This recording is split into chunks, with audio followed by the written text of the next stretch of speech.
पति, पत्नी और नौकरानी।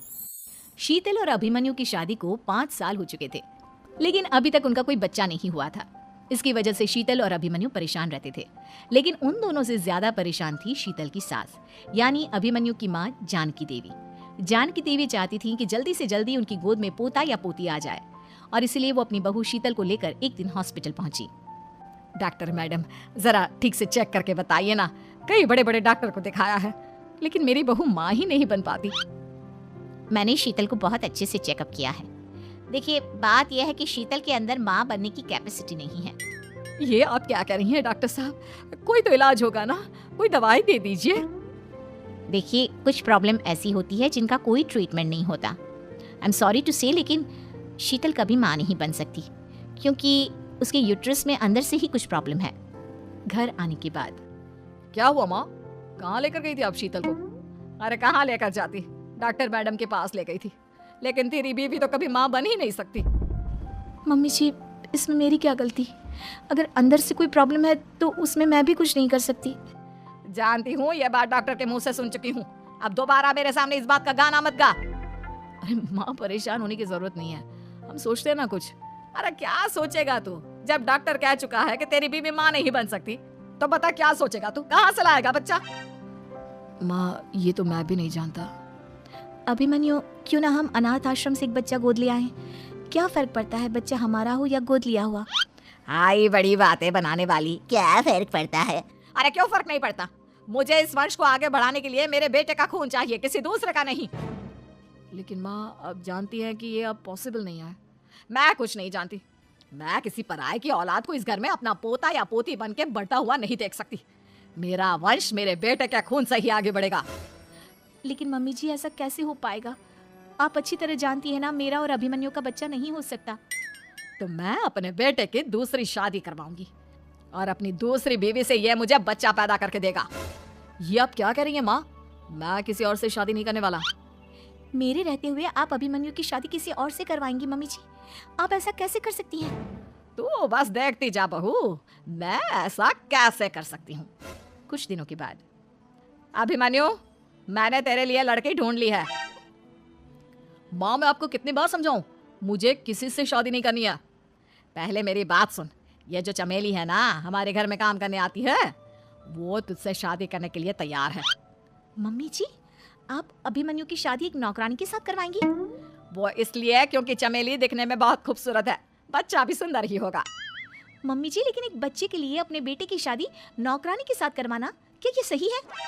अगर अभिमन्यु ने शादी नहीं की ना, तो मैं अपनी जान दे दूंगी। अब देख लो, अगर तुम्हें अपनी माँ की जान प्यारी है तो तुम्हें इस नौकरानी के साथ शादी करनी ही होगी।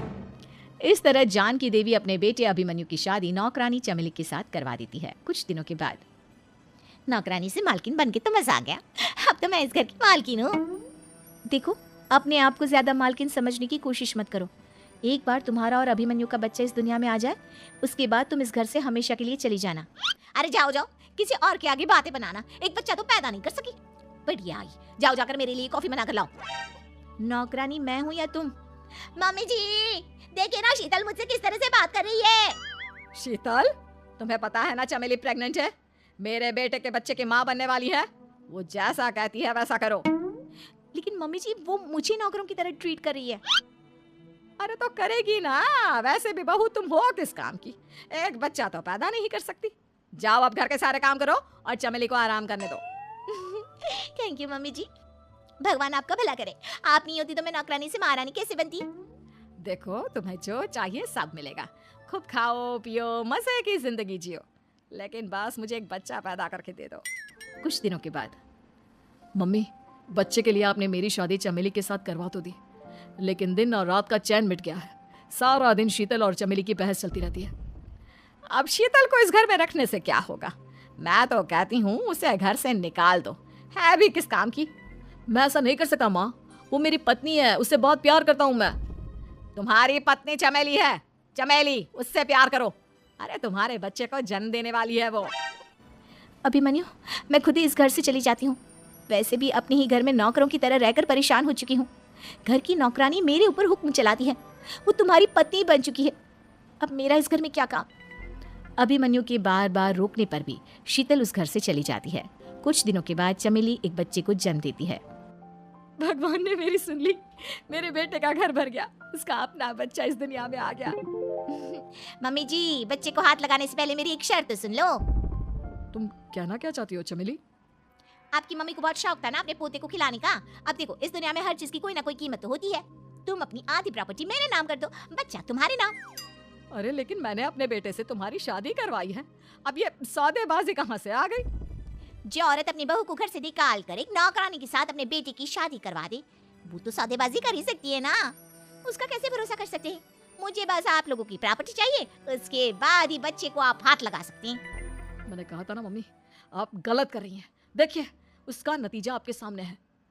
जब शीतल को पता चलता है कि अभिमन्यु और चमेली का बच्चा दुनिया में आ गया है तो वो अपने घर पहुंचती है। अभिमन्यु, कहाँ है आपका बच्चा? क्या मैं उसे देख सकती हूँ? कुछ भी मत पूछो शीतल, माँ की हुई एक गलती हम लोगों पर भारी पड़ रही है। वो नौकरानी अपनी औकात पर आ गई है और अब हमसे अपनी आधी प्रॉपर्टी मांग रही है, वो भी बच्चे के बदले में। एक बात कहूँ अभिमन्यु, आप उसे कुछ भी देने से मना कर दो। अरे कैसी बात कर रही हो? मेरे बेटे की औलाद है उसके पास, ऐसे कैसे मना कर दे? मम्मी जी, वो अभिमन्यु का बच्चा नहीं है, वो चमेली और उसके बॉयफ्रेंड का बच्चा है। ये तुम क्या कह रही हो शीतल? ये देखिए वीडियो, चमेली और उसका बॉयफ्रेंड आपस में बातें कर रहे हैं कि उन दोनों ने मिलकर आपको बेवकूफ़ बनाया है और अब इस बच्चे के बदले आपसे प्रॉपर्टी भी हड़प लेंगे। हे भगवान, ये मुझसे क्या हो गया? ना तो बच्चा मिला और अपने बेटे की नौकरानी के साथ शादी करवा दी, सो अलग। अब क्या होगा? मुझे माफ कर दो शीतल, मेरी वजह से तुम्हें बहुत तकलीफ हुई है। अभिमन्यु, मैंने कहा ना, उस नौकरानी को उसके बच्चे सहित इस घर से बाहर निकाल दो। लगता है मेरे अभिमन्यु का बाप बनने का सपना अधूरा ही रह जाएगा। अभिमन्यु, अपनी मम्मी से कहो कि परेशान ना हो। आपको याद है एक बार हम एक IVF सेंटर गए थे, मैंने फिर से वहाँ जाकर बात की थी और आपको पता है इस बार मैं प्रेग्नेंट हूँ, क्योंकि हमने वहाँ पर प्रोसीजर करवाया था जिसकी वजह से मैं प्रेग्नेंट हो गई थी। और इस बात का पता मुझे बस कुछ महीने पहले ही लगा है। हमारा बच्चा इस दुनिया में आने वाला है अभिमन्यु। मुझे माफ कर दो शीतल बहू, मुझसे बहुत बड़ी गलती हो गई।